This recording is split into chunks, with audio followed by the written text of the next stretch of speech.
സ്നേഹമുള്ളവരെ, ചിലരൊക്കെ പറയുന്ന കാര്യങ്ങളുണ്ട്.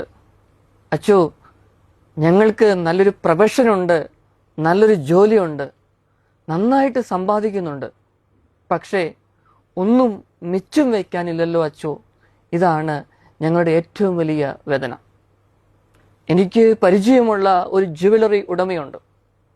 ചില സമയത്ത് അദ്ദേഹം എൻ്റെ അടുക്കൽ വരാറുണ്ട്. കുറേ നേരം വെറുതെ ഇങ്ങനെയൊക്കെ സംസാരിച്ചിരിക്കും. തമാശ രൂപേണ ഞാൻ ചില കാര്യങ്ങളൊക്കെ അദ്ദേഹത്തോട് ചോദിക്കും. എന്തെങ്കിലുമൊക്കെ ടിപ്സ് പറഞ്ഞു തരാൻ പറ്റുമോ എന്ന് ചോദിക്കും. അദ്ദേഹം ഒരിക്കൽ എന്നോട് പറഞ്ഞത് ഇപ്രകാരമാണ്: അച്ചോ, ഞാൻ ഇത്രമാത്രം എത്തിയതിൽ ദൈവത്തിൻ്റെ കൃപയുണ്ട്. അതോടൊപ്പം തന്നെ മനസ്സിലൊരു പദ്ധതി ഉണ്ടായിരുന്നു.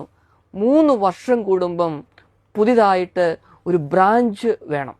അപ്പോൾ 3 വർഷം കൂടുമ്പം പുതിയതായി ഞാനൊരു ഷോപ്പ് തുടങ്ങും, സെയിം ബ്രാഞ്ച് തന്നെ.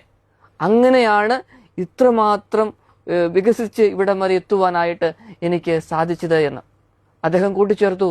അച്ചോ, ആദ്യ നാളുകളിലൊക്കെ കണക്കൊക്കെ കുത്തെഴുത്തുകയായിരുന്നു. പിന്നീട് അത് സോഫ്റ്റ്വെയറിലേക്ക് വന്നു. പക്ഷേ എങ്ങനെയായാലും എല്ലാ ദിവസവും ഞാൻ വരവും ചെലവും ഞാൻ നോക്കുമായിരുന്നു. അങ്ങനെ ഓരോ പൈസയും എവിടെ പോകുന്നു, എങ്ങനെ പോകുന്നു എന്ന് എനിക്ക് കൃത്യമായിട്ട് കണക്കുണ്ടായിരുന്നു.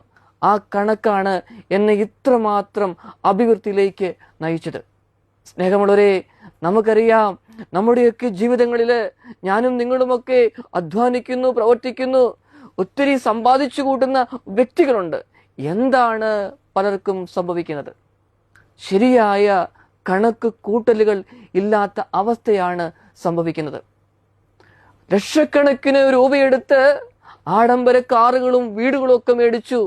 ചിലർ പറയാറുണ്ട്, അച്ചോ, ആഡംബര കാറിൽ യാത്ര ചെയ്യുമ്പോൾ, വീടുകളിൽ താമസിക്കുമ്പോൾ മറ്റുള്ളവർ നോക്കുമ്പോൾ ഞങ്ങൾക്ക് ഭയങ്കര സന്തോഷമാണ്. പക്ഷേ ഈ ലോണൊക്കെ തിരിച്ചടയ്ക്കണമല്ലോ എന്ന് ഓർക്കുമ്പം ഭയങ്കര ആധിയാ വ്യതയാ.